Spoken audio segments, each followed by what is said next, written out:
안녕하세요. 도쿄 황제입니다. 며칠 전 기사를 보니까 올해 초까지 무조건 집값은 오른다고 집사라고 난리치던 유튜버가 이제 와서는 집값은 떨어진다고 영상을 올리고 있다고 합니다.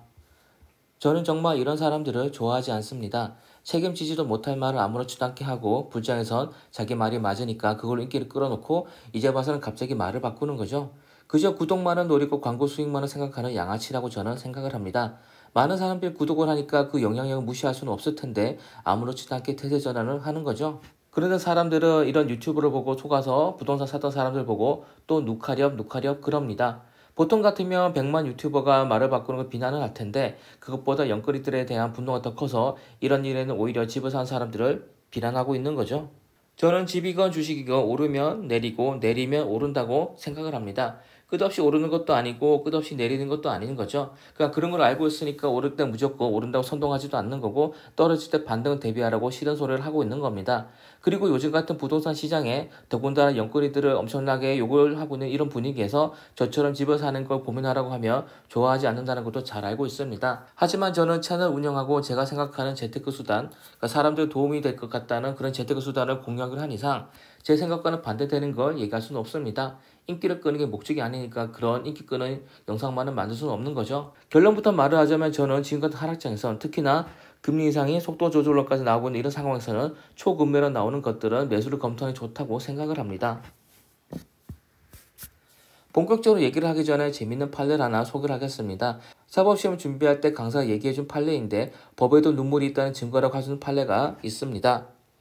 민법에는 불법 원인 급여라고 하는 게 있습니다. 쉽게 말해서 불법적인 돈은 법이 지켜주지 않는다는 겁니다. 여러분이 누군가를 청부살인해주기로 하고 계약금을 받은 뒤 먹튀를 해도 법은 도와주지 않는 거고 마약을 사려고 선급금을 냈는데 마약사에 도망을 쳐도 법은 압류 같은 걸 안 해준다는 얘기를 하는 겁니다. 예전에도 이런 일이 있었습니다. 경찰 출신의 포주가 한 여성에게 윤락을 제안합니다. 수익을 반반 나누자면서 윤락을 제안하죠. 그런데 이 여성은 거동이 불편한 남편을 부양하면서 아이까지 키우는 여성이었습니다. 조건을 받아들이고 이 여성은 윤락을 합니다. 그런데 이 포주가 말을 바꿔서 한 푼의 돈도 주지 않아 버리는 거죠. 그래서 법원까지 가게 되는 겁니다. 그런데 윤락은 불법행위죠. 그러면 법상으로는 이 불법행위로 인한 수익은 나눌 필요가 없는 겁니다. 그런데 무조건 법대로 해버리면 이 여성이 너무 불쌍하지 않겠습니까? 그래서 판사는 고민을 합니다. 아내로서 엄마로서 한결을 몰려서 윤락까지 했던 이 여성을 모른 척 할 수는 없었겠죠. 그리고 판결을 내립니다. 판사는 이런 말을 했습니다. 불법 행위로 인한 수익은 법이 도와주지 않는 게 맞다. 그렇지만 이 경우에는 한쪽의 불법이 다른 한쪽보다 지나치게 크다. 그래서 포준 너는 이 여성에게 약속한 돈을 줘야 한다. 더불어 네가 먹기로 했던 50%의 수익이야말로 법이 보여줄 필요가 없는 돈이다. 그러므로 그 돈조차도 이 여성에게 주라고 판결을 내립니다. 강사는 이 사례를 얘기를 하면서 법에도 눈물이 있다라는 얘기를 했던 거죠. 저는 이 강의를 듣고 감동을 했습니다. 정말 멋진 판사로 생각을 했고 이 판결을 내리기까지 얼마나 고민했을지가 느껴지더라고요. 그러니까 판사는 법을 집행한 사람으로 기분 가는 대로 판결할 수는 없는 겁니다. 야 너 나쁜 놈 돈 내놔. 야 너 착하니까 무죄. 너는 반성하니까 형벌을 바꿔줄게. 이렇게 할 수는 없는 겁니다. 그러면 우리는 불안해서 세상 살 수가 없겠죠. 판사가 지 마음대로 판결을 내리면 어떻게 되겠습니까? 그런데 이 판사는 법조문을 해석함에 있어서 논리를 세웁니다. 불법 행위를 행한 건 돕지 않는 게 맞다. 하지만 한쪽의 불법이 다른 한쪽보다 너무 지나치게 크다면 얘기는 달라진다. 이런 논리를 세운 거죠. 간단한 말 한마디지만 많은 고민을 했을 겁니다. 판사도 인간인데 이 여성이 너무 불쌍했던 거겠죠. 제가 갑자기 이 얘기를 하는 건 최근 들어서 몇 번이나 강조를 하고 있지만 우리는 논리력을 갖춰야 한다는 겁니다. 감정에 치우친다거나 믿고 싶은 거, 듣고 싶은 것만 듣고 한쪽에 치우쳐서 판단을 내리면 돈을 벌기가 어렵겠죠. 예를 들어서 무주택인 사람들, 이 사람들은 영끌이들이 돈을 버는 게 싫겠죠. 나는 하락을 생각하고 집을 안 샀는데 하지만 마음 한구석에는 혹시나 더 오르면 어쩌나 하는 불안이 있었을 텐데 정말 영끌이들이 돈을 벌어버리면 얼마나 속이 상하겠습니까? 그러면 아무래도 하락론자들의 말을 듣기가 쉽습니다. 2000년 초반에는 화석연료는 끝이다. 태양광과 풍력 빠진 대세가 된다라고 했지만 아직도 유가가 세계 경제를 좌우하고 있습니다. 당시에는 중국으로 인해서 화학업계가 다 죽는다고 했었는데 몇 년 전에 롯데케미칼이 사상 최고 실적을 기록을 했었습니다. 그러니까 남들이 떠드는 거 그대로 믿다 보니까 결국 손해를 보는 건 제 자신이더라고요. 여러분들은 정말로 부동산이 끝이라고 생각을 하십니까? 아파트는 두 번 다시 오를 일이 없다고 생각을 하시는 겁니까?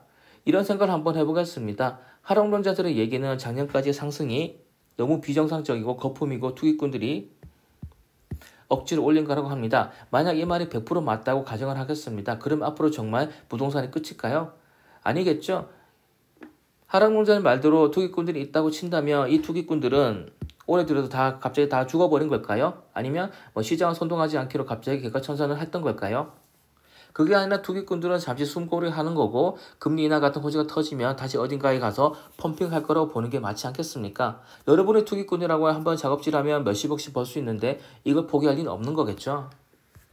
올해 들어서 부동산 거래가 엄청나게 실종을 했습니다. 팔려는 사람과 사려는 사람이 서로 0점이 맞지 않다 보니까 거래가 박살이 났습니다. 그런데 저는 금리 인상이 시작되고 1년 반 정도 지나면 멈출 거라고 본다고 했었죠. 벌써 1년간 금리가 올랐고 기사를 보면 미국에선 슬슬 금리 인상 속도 조절에 대해서 말을 하기 시작합니다. 그래서 나스닥 요새에 반등을 하고 있는 거고요. 만약 정말로 금리 인하가 발표되면 어떻게 될까요? 올해 비정상적으로 부동산 거래가 없었는데 금리 인하라는 불씨가 터지게 되면 어떻게 되겠습니까? 여기에 투기꾼들이 이때다 싶어서 펌핑을 해버리면 다시 반등할 가능성이 있다고 보는 게 합리적일 겁니다. 작년에 투기꾼들의 선동을 해서 선동된 사람들이 있겠죠? 그러면 올해부터는 사람들이 갑자기 이성적이고 합리적으로 판단하는 걸로 싹 다 바뀌었을까요? 아니겠죠? 다음번 상승장에서 또 투기꾼들의 선동되는 사람들이 분명히 있다는 겁니다. 그러니까 여러분이 아무리 합리적으로 생각을 해도 그리고 집값이 오를 이유가 없다고 하더라도 투기꾼들이 펌핑을 하게 되고 거기에 선동되는 사람들이 나오게 되면 집을 사기 시작한다면 불장이 오게 되는 거라는 겁니다. 결론은 작년까지 상승이 정말 순수하게 100% 거품의 투기꾼들 작품이라 하더라도 앞으로 또 그런 투기 과일이 올 수 있다는 거고 그렇다면 계속해서 부동산을 사지 않는 것보다는 이쯤이면 나쁘지 않은 가격이다 싶을 때 주워 놓는다면 그러다가 다시 투기 세력이 활발하게 움직일 때 빠르게 팔고 현금화 두는 게 더 낫지 않냐라는 얘기를 저는 하고 싶은 겁니다. 혹시나 해서 강조를 드리지만 저는 절대로 부동산 상승론자도 아니고 또 제 집을 비싸게 팔기 위해서 여러분들께 이런 얘기를 하는 것도 아닙니다. 저는 그저 여러분들이 나이 들어서도 집 한 채 없는 사람이 될까봐 또는 자산이 너무 없는 사람이 될까봐 걱정스러워서 얘기를 하는 거고요. 이 기사는 2008년도 기사입니다. 어디까지 하락할지가 알 수 없다는 기사인 거죠. 2008년 서브프라임 때 금리가 오르기 시작하면서 1년 반 뒤에야 하락을 했습니다. 금리가 오르기 시작하면서 1년 반 뒤에야 하락했던 건데 이번에도 비슷하게 흘러갈 거라고 저는 보고 있는 겁니다. 그렇다면 정말로 하락한 기사가 나올 때보다는 집 가진 사람들이 금매로 내놓고 있는 지금 같은 장에 괜찮은 가격의 물건이 나오면 매수를 검토하는 게 좋지 않겠냐라는 생각을 해보는 거고요. 그러다가 2년 정도 실거주를 하면서 양도세 면제 기간 채운 다음에 다시 펌핑이 오면 그때 양도세 면제까지 받아가면서 고점에 팔아버리면 자산이 못해도 2억 정도는 오르지 않겠습니까? 여러분의 통장에 지금 2억이 꽂힌다고 한번 생각해 보시기 바랍니다. 여러분은 어떤 기분이 들까요? 또 얼마나 많은 선택지를 가지게 되겠습니까? 5%짜리 예금에 넣으면 1년 이자 1,000만 원인 거고 편의점 하나 차릴 수 있는 돈인 거고 하다못해 나스닥에 박살난 지금 제가 추천했던 그 꿀통들 그러니까 식스지 같은 종목들에 500만 원씩이라도 40종목 정도 사놓을 수 있는 돈인 거죠. 그러니까 40종목이 없는 셈 치고 2억을 묻어두면 2030년쯤엔 어떻게 자산이 늘어났겠습니까? 이래도 여러분은 부동산 끝인 거고 절대 다시 오를 일이 없다고 생각하시는 겁니까? 아니면 집을 사고 팔아서 돈을 버는 건 투기고 이런 걸로 돈을 벌어서 안 된다고 생각을 하시는 겁니까? 여러분이 만약에 수십억이나 수백억의 자산가라면 굳이 이런 투자를 안 하셔도 될 겁니다. 아니면 20대 초중반에 아주 젊은 사람이라거나 아니면 우리가 몇 번이나 인생을 다시 시작할 수 있다고 친다면 투자라는 선택지를 고르지 않을 수도 있겠죠. 하지만 나이를 점점 먹어가고 있고 점점 인생의 선택지가 줄어들고 있는 상황이라면 어느 정도는 우리는 유형 감소를 할 필요가 있다는 겁니다. 물론 정말 이대로 부동산이 단 한 번의 반등도 없이 떨어질 가능성도 제로는 아니겠습니다. 하지만 집을 사는데 폭망을 해서 빚을 갚는 선택지와 집을 안 사는데 폭등을 해서 늙어서 집이 없는 선택지 중에서 어떤 게 낫다고 보십니까? 저는 전자가 낫다고 보는 거고요. 그러니까 꼭 둘 중에 하나 골라야 한다면 그래도 빚 같은 게 있으면서 집이 된 사람이 더 낫지 않을까요? 다시 말하지만 저는 부동산 상승론자가 아닙니다. 저는 부동산 등락론자라고 봐야 되겠죠.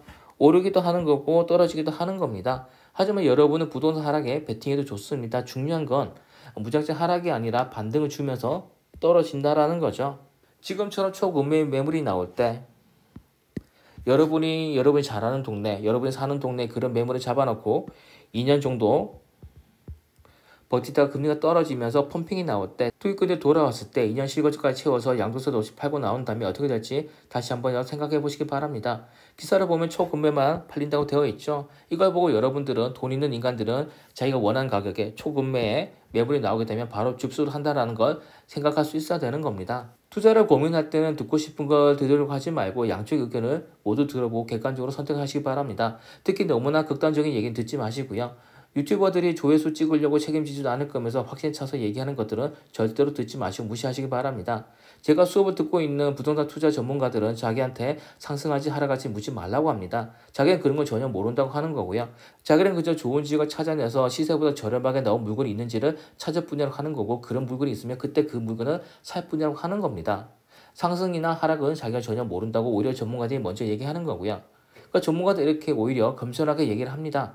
그러니까 이번 영상에서 제가 한 얘기도 참고만 하시고 선택을 여러분이 신중하게 하시기 바랍니다. 감사합니다.